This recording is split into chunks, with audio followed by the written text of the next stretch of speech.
It's the commonest cause. Acute ischemic stroke is the commonest cause of stroke presentation to a physician or a neurologist. As high as 87 to 88% of the patients usually present with acute ischemic stroke, and that's why we need to discuss acute ischemic stroke one and always, right? The most important slide of the presentation is the diagnosis. The earlier the diagnosis, the better the treatment patient can get, and the better the patient be. And that's why this abbreviation of FAST is very catchy, and it should be known to all the physicians who take interest in the management of the stroke. Is there any facial deviation? Is the arm drooping? Is there difficulty in speaking, as in understanding, as well as slurring? So if any of these symptoms are present, it may be indicative of acute ischemic stroke, and that's why the last is T, and time is very important, because if you save the time, you can save the brain. This acronym is very well known since last 10 years, but when we observed that some of the posterior circulation strokes are being missed because they always present only with a giddiness or imbalance or a visual blurring, and that's why the new acronym is BFAST. You ask for the balance part also, you ask for the vision part also.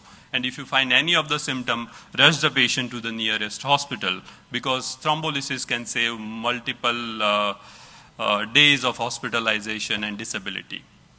So the next question is the patient eligible for thrombolysis? Is there an acute neurological deficit?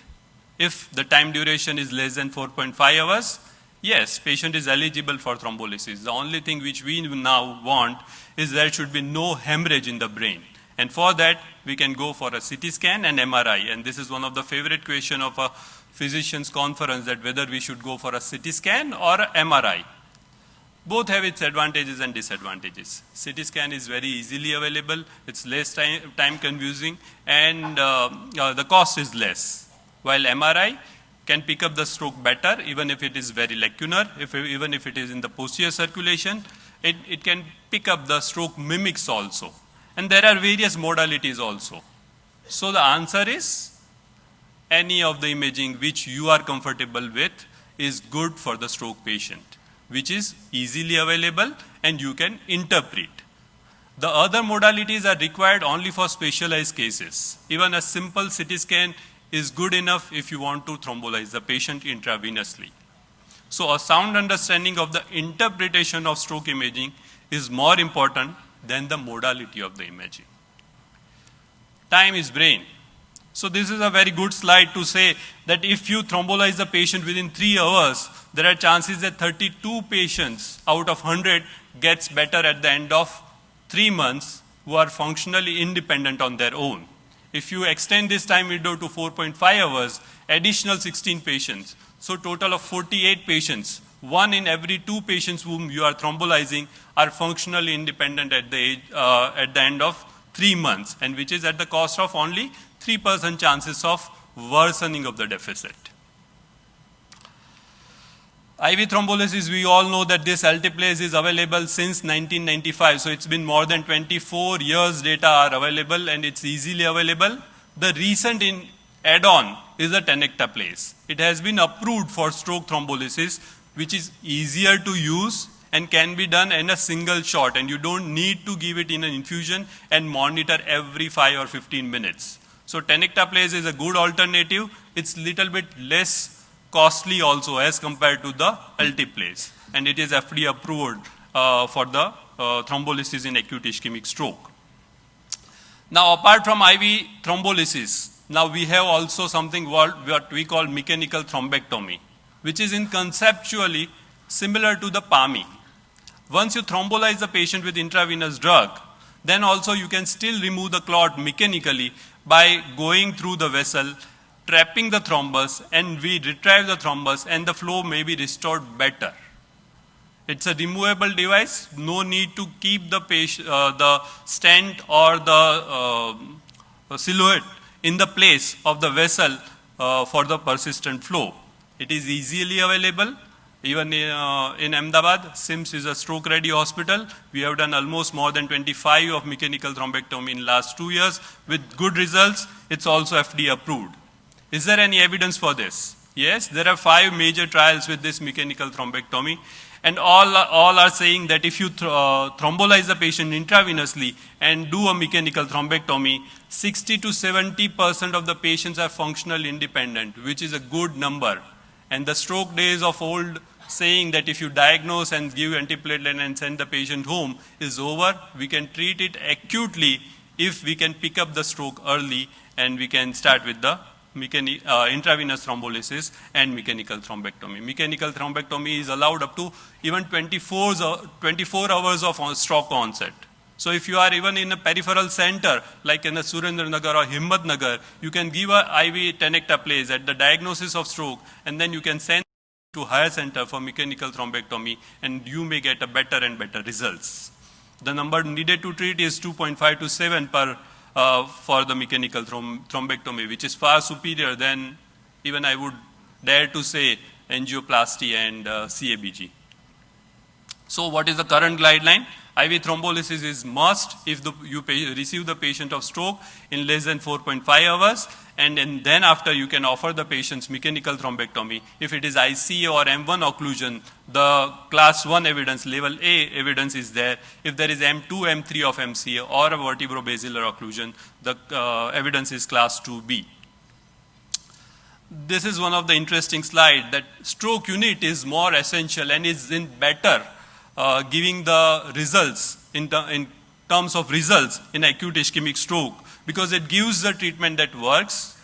It gives the treatment that works fast, and fast all the time. Even if Dr. Pranav Joshi is taking a lecture on stroke and someone from his known or relative get a stroke at SIMCR, he will get the same treatment as if the Dr. Joshi would be present if there is a stroke unit. So stroke unit gives a better result. So is there any evidence? Yes, there is definite evidence that all the individual units of stroke unit, all the individual component of the stroke unit definitely gives better result, and as a stroke unit also, the results are much better as compared to the individualized treatment. It reduces mortality, it reduces dependency, it reduces the complication, and increases the independence. What are about the general principles of the management once the patient is thrombolized or not thrombolized? The blood pressure management. What is the target of blood pressure? If you are thrombolizing the patient, the target is always less than 185, 110. If you are not thrombolizing, up to 220 and 120 of diastolic is permissible. No need to treat the blood pressure acutely. If there is hypotension, you always give a fluid challenge and then inotropes if required. If you are doing thrombolysis, then maintain the blood pressure around 140 systolic and avoid mean arterial blood pressure to fall less than 70. In the post revascularization or thrombolysis status, if there is incomplete perfusion like TC1 or TC2A, then the blood pressure should be little high. If there is a successful perfusion, then the systolic blood pressure should be less than 140. And if you are not thrombolized the patient, gradually reduce the blood pressure 10 to 20% on each day and try to normalize the pressure in the third or fourth post-ictal event. CHANCE study. This is a recent study which has been done in a stroke patient, and this is the first randomized controlled trial head-to-head comparison from aspirin versus aspirin plus clopidogrel, and it states that aspirin plus clopidogrel in the initial 30 days reduces the chance of recurrence better than the aspirin alone. 32% relative risk reduction of recurrence of stroke. So now we also offer dual antiplatelet immediately after stroke, whatever the type of stroke is, up to 90 days, and then we can go on a single, or depending on the indication, we may continue the dual antiplatelet. Heparin, I think there is no indication of heparin in acute ischemic stroke as a routine treatment. Only 3 indications were there: cardioembolic source, venous sinus thrombosis, and DVT prophylaxis. But with cardioembolic stroke, the newer anticoagulants are much better, less costly, and can have effect within 12 to 24 hours. So only 2 indications of heparin right now in acute ischemic stroke. One is venous sinus thrombosis and DVT prophylaxis.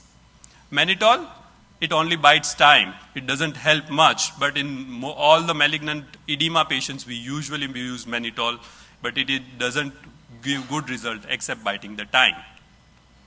What about neuroprotective agents? This is a 50 class of neuroprotective agents and more than 500 studies, and none of them has worked in acute ischemic stroke. What about our common favorites? Dexona, citicoline, edaravone, and paracetam? The answer is none of them works.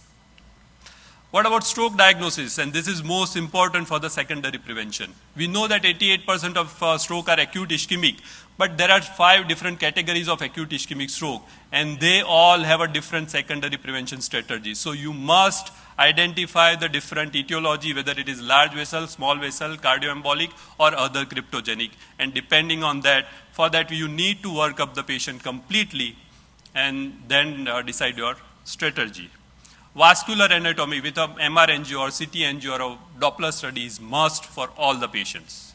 So to summarize my last slide, time is brain, don't waste time. Thrombolysis is standard therapy, IV plus mechanical thrombectomy. Stroke unit offers better outcome. Blood pressure management is the key. Dual antiplatelet therapy, statin for all patients. And evaluation is essential for secondary prevention. Thank you. Thank you very much. If you have any comment or query,